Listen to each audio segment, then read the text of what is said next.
ごきげんよう、上川薫です。今回取り上げる話題は、ロシアによるウクライナ侵略、その占領地域において住民の強制連行という政策が実施され始めたことについて解説していこうと思います。なぜそのようなことをロシア側がするのか、そしてロシア側は一体この政策によって何を効果として狙っているのか、そのあたりについての解説を行っていきます。歴史を振り返ればこのようなことを行うのは別に珍しいことではありません。特にスターリンの統治時代においては多くの国民が強制収容所送りになったというのはもはや歴史の教科書ではっきりと明記されるぐらいにロシアにとっては一つの伝統的な政策の一つです。もちろんそこに記載されているのは住民らの意見などを全く無視して支配体制を強化するため行われた恐怖政治の一環の政策です。それではどのようなことが行われ始めているのか、すでにニュースとしていくつも出てきているので見ていきましょう。マリウポリ、6000人がロシアに連れ去り、占領地域の支配を強化か。ロシア軍による侵攻が続くウクライナでは25日にかけて各地でミサイルなどによる攻撃が続いた。ロシア軍は侵攻の速度を緩める一方、占領地域の支配を強化しているとみられる。ロシア軍が包囲している南東部の港湾都市マリウポリ市の当局は24日、一部の住民が強制的にロシア側に追い出されたと訴えた。市当局は24日の SNS への投稿で、市内東部の約1万5000人の住民が不法に国を追われていると指摘。うち6000人がすでにロシアに連れ去られたと述べた。住民らは一旦ロシア国内の選別キャンプに送られた後、各地に移されると主張している。ウクライナ国防省も24日、住民らが最終的に極東のサハリンなど経済的に貧しい地域に送られると批判した。この記事の補足です。強制連行された住民はパスポートなど身分証明書を没収されます。移住先の提示はサハリン、もしくはロシア当局が認めた場合にはそれ以外の土地にも行くことができるそうです。移住させられた市民には職業を斡旋する機関から仕事を紹介され、2年間ロシアからの出国を禁止されるそうです。ウクライナ国防省は民間人の強制移住は重大な国際法違反だとしてロシアを非難しています。では具体的にどのような強制移住が行われているか、ウクライナ国内の取材内容が伝わってきているので見ていきましょう。大テロの再来、ロシア軍ウクライナ住民を続々拉致、強制移住か。23日未明、南部ヘルソン州で地元の劇場の芸術監督を務めるオレクサンドル・クニーガ氏の自宅に突然銃を持った男たちが押し入った。ロシア軍だった。家の中を捜索した上でクニーガ氏を拉致した。その日の夜、自宅から遠く離れた屋外に放置されるまで警察署の一室に閉じ込められたという。63歳のクニーガ氏は国際演劇祭を開催し、国外でも知られた人物だ。アメリカニューヨークタイムズ紙の取材に応じたクニーガ氏によると、拘束中男たちから抗議活動を組織していると批判されたという。この国では抗議を組織する者などいない。人々は気に食わないことがあるから抗議していると説明したが、理解してもらえなかったという。同じ23日にはヘルソンと激戦地のマリウポリの中間に位置するメリトポリで、地元のニュースサイトを運営する記者スベトラーナ・ザリデツカヤ氏の自宅にロシア軍が押し入り、75歳の父ヨシフ氏を拉致した。ロシア軍はメディア関係者が集うジャーナリストの家にも押し入った。ザリデツカヤ氏を探したが見つけられず、代わりに父を拉致したとみられる。地元メディアによると、ロシア軍側はザリデツカヤ氏に電話し、出てこないのなら父親を穴蔵に閉じ込めておくと脅迫しているという。ウクライナ記者協会にはヨシフ氏の即時解放を求める声明を出した。ヘルソンなどロシア軍が制圧した都市で住民による反ロシアデモが相次ぐ。ロシア軍は当初デモ参加者を遠目に見ているだけだったが、最近では催涙弾発射や威嚇射撃で強制的に解散させるケースが増えている。増え続ける拉致も反ロシア的な声を抑えるロシア側の方策とみられる。さらに一般住民を集団で街の外に強制移住させる手法に乗り出した模様だ。今後は優しく接しない。街の人口の半数を追放することになろうと、我々はその準備ができている。イギリスタイムズはロシアの情報治安機関連邦保安庁が出したとされる内部文書の内容を報じた。21日付で反ロシア的な住民を夜間に吸収して拘束し、ロシア領内に強制移住させる方針が記されていた。住民を集団で強制拉致する様子については産経新聞が記事を出しています。衣服まとめろ。ロシアに連行されたマリウポリ住民、恐怖の体験語る。ロシア軍の包囲が続くウクライナ東部マリウポリでは市民数千人がロシアに強制連行されたと指摘される。退避と称して連行された同士の男性住民が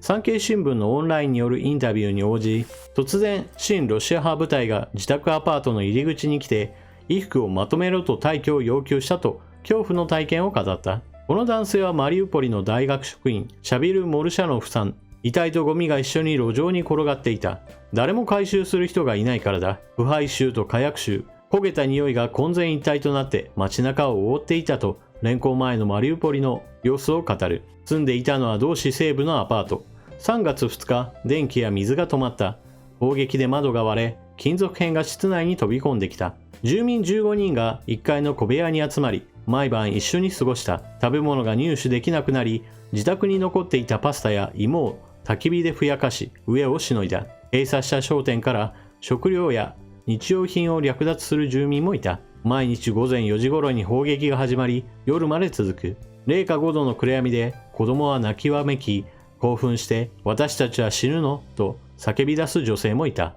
と回想する。周囲の建物は黒焦げだった。16日、親ロシア派部隊約20人がアパートにやってきた。マリウポリ北方のドネツクから来た武装勢力で、住民全員をバスに乗せた。彼らはみんなにチョコレートを配り、心配するなと言った。地域住民の計約200人が3台のバスに分乗したという。マリウポリの東方約25キロにある退避施設を経由し、ロシア南部のタガンロクに連れて行かれた。そこでは室内競技場のようなホールに約100床の簡易ベッドが並べられていた。食料や衣服のほか、それぞれに1万ルーブルが配られた。受け取るのは恥と言って拒否する人もいた。モルシャノフさんは書類を提出し、タガンロク近くに住む叔母の家に行くことを認められた。ロシアには親戚がおり、これまで敵と思ったことはなかった。だが、この戦争で辛い思いを強いられたと心情を語った。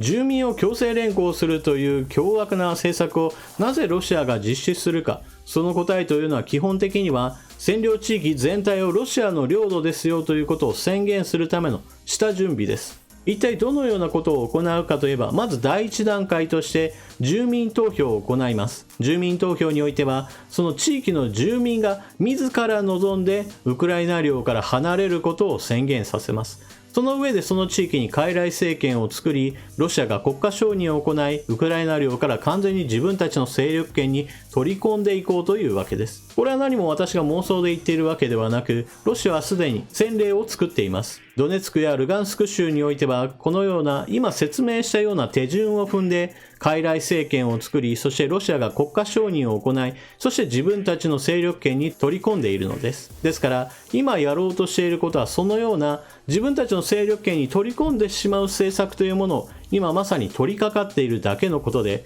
別に珍しいことでも何でもないわけです。しかも今行われている戦闘は基本的に一般住民を無差別に攻撃している関係で、地域住民の人たちが喜んでロシアの支配を受け入れるわけがありません。ですから手順を踏むにあたって住民投票を行うときに、反ロシアデモであったり、もしくはゲリラ攻撃などを受ける可能性があることを考えると、今のうちに地域住民を他の地域へ移し、そして自分たちの管理下に置いてしまった方が、彼らにとっては非常に今後の領土切り取りが進みやすいわけです。そのような領土切り取りを行うにあたっても、反ロシア感情の強い住民を残しておく理由というのは基本的にはありません。ウクライナにおいては、ロシア語とウクライナ語両方話せますよという人が多くいるそうですが、しかし、ロシア語しか話せない人をロシア本国から送り込んで、ウクライナ語の存在そのものについてこの地域からかき消してしまうというのも一つの長期的な占領政策です。このことについて言っても、プーチン大統領は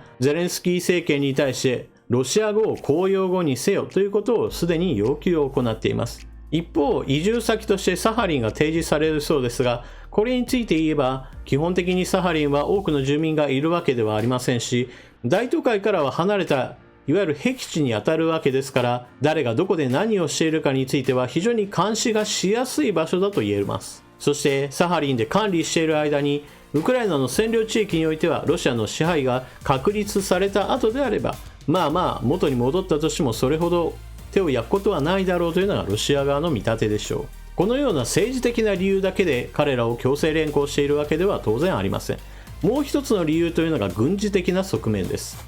軍事的な側面としてこれまで私はロシア軍の兵站は破綻していますよという話をしてきました。攻勢限界点に達した後、ロシア軍はウクライナ軍の反転攻勢を受けて、いずれはじりじりと押し返されるだろうというのが私の見立てだったわけです。その時の一つの条件として、占領地域が広がることによって、その地域に対する食料配給なども行うことをロシア軍は強いられるわけですが、このような地域住民に対する食料配給というのはほとんど不可能に近い状態です。なぜならば、ロシア軍の兵士に対する補給も満足にできない状態で、住民に対する食料配給など過大な負担に過ぎないからです。実際このことはすでに現れていて、クリミア半島からウクライナ領内に進軍し、ヘルソン州が早期に占領されたわけですが、この地域住民に対する食料配給は非常に滞っているそうです。ロシア側の報道としては、持ってきた食料を配っているところを撮影して、地域住民は非常に喜んでいますよという絵を撮っているそうなのですが、それ以外においては、ほとんどの場合全く足らない状態で、少ない食料を地域住民で何とか分け合ってやり過ごしているそうです。これはなぜかといえば、戦闘地域というものは基本的に一般的な流通は届いてきません。どこで爆撃されるかはわからないし、どこで銃撃されるかはわからない地域に一般の流通トラックがやってきて商品をどんどんと補充することはちょっと考えられないからです。しかも以前であればウクライナ側の商圏であったところですから、ロシア側からそのような危険地域にどんどんと入っていくのは非常に困難なわけです。ですから占領されている地域について言えば、占領している側のロシア軍に対して食料を何とか手配してくれと言うしかないわけです。このような要求に対してロシア軍が応えられるわけがないわけですが、だんだんと地域住民の反ロシア感情は高まっていかざるを得ないわけです。そのようなこともあって、基本的に占領が長引けば長引くほど地域住民の感情も悪化してくるわけですが、そのようなことを防ぐためにもさっさと強制連行してしまうということが進んでいくわけです。それに占領されたウクライナの市民の人たちがどこに今ロシア軍がいるかといった話をスマートフォンで写真に撮ったり、もしくは動画で撮って今ロシア軍の戦車がこっちの方向に向かっているよみたいな話をどんどんとインターネット上に流せば、それをウクライナ軍が入手して今どこを攻めたらいいか、どこを攻撃したらより大きな戦果が得られるかといったことを一方的にウクライナが情報を役立てることができるわけですから、これもやはり軍事的な面で言っても地域住民を排除することは彼らにとってはどんどんと進める動機になっているわけです。今後ロシアは攻勢限界点に達したことを自覚し始めたようで、少しずつ守りに入ろうとしています。彼らの目指すのはこれ以上の占領地域を拡大することよりも、むしろ今ある占領地域をよりどれだけ多く確保した状態で急戦になだれ込んでいくかというのが一つの狙いとなるでしょう。ウクライナ軍がこの守りを打ち破ることができなければ、広大な地域がロシアの占領下に置かれることとなり、その地域住民は今後もサハリンなどに強制連行される事例というものがどんどんと増えてくることが考えられます。このような蛮行をやめさせるためには、ウクライナ軍がロシア軍を打ち破って占領された地域というものを順次取り返していくしかないような状況です。そのためには今後もウクライナ軍は戦い続けなければならないわけで、多くの犠牲者を伴うこととなります。たとえその占領地域を奪い返したとしても、その地域から強制連行された住民はもはや帰らぬ人となる可能性が高いわけで、ロシアのこのような残虐な政策についてはこれからも歴史の教科書などに載せていく必要があるでしょう。皆さん今回の話を聞いてどのようなことが思われたでしょうか。ぜひともコメントしていってください。それでは動画を最後までご視聴いただきありがとうございました。チャンネル登録していない方はぜひともチャンネル登録を、そして動画を見終わったら評価ボタンのクリックなどもよろしくお願いします。それでは次の動画でまたお目にかかりましょう。またね。